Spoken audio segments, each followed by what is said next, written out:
వాళ్ళిద్దరూ ప్రేమించి పెళ్లి చేసుకున్నారు. వారి ప్రేమ కారణంగా పండంటి పిల్లలు. సంతోషంగా సాగుతున్న జీవితం. ఇంతలోనే ఊహించని మార్పు ఒకటి సంభవించింది. ఒక వివాహేతర సంబంధం వల్ల ముగ్గురు ప్రాణాలు బలయ్యాయి. నేను దేని గురించి మాట్లాడుతున్నానో మీకు ఇప్పటికే అర్థమైపోవచ్చు. కూకట్పల్లిలోని నివాసం ఉంటున్న స్రవంతి తన భర్త ప్రవీణ్, వీరిద్దరూ ప్రేమించి పెళ్లి చేసుకున్నారు. వీరికిద్దరు కొడుకులు. అయితే ఒక వివాహేతర సంబంధం వల్ల తల్లి తన పిల్లల్ని చంపేసి తాను ఆత్మహత్య చేసుకుంది.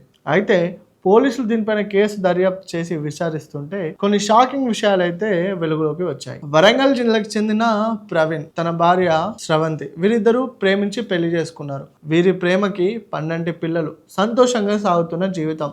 అయితే బతుకు తెరువు కోసమని హైదరాబాద్కి వచ్చి హైదరాబాద్లోని కుకట్పల్లిలో నివాసం ఉంటున్నారు. అయితే స్రవంతి కుటుంబానికి చెందిన, అంటే తనకు సోదరి వరుస అయ్యే ఒక అమ్మాయితో ఈ ప్రవీణ్కి పరిచయం ఏర్పడింది. వీరి పరిచయం కాస్త ప్రేమగా మారింది. వీరిద్దరు కలిసి ప్రేమించి జీవనం కొనసాగించాలి అనుకున్నారు. అయితే అప్పటికే మద్యానికి బానిసైన ప్రవీణ్ రోజు తన భార్య అయిన స్రవంతిని హింసిస్తూ మానసికంగా వేధింపులు చేసేవాడు అని స్రవంతి వారి కుటుంబ సభ్యులు స్రవంతి చెప్తూ వచ్చింది. అయితే ఈ ప్రవీణ్ రెండో వివాహం చేసుకోవడం వల్ల స్రవంతి మానసికంగా ఒత్తిడికి లోనైంది. అయితే వరంగల్లో స్రవంతి కుటుంబ సభ్యులు పంచాయతీ నిర్వహించగా ప్రవీణ్కి అయితే కౌన్సిలింగ్ ఇచ్చారు. ఈ కౌన్సిలింగ్లో తాను తన మొదటి భార్యతోటే ఉంటా అని, రెండో భార్య దగ్గరికి వెళ్ళా అని చెప్పాడు. అయితే అక్కడి నుంచి మరుసటి రోజే హైదరాబాద్కు వచ్చారు.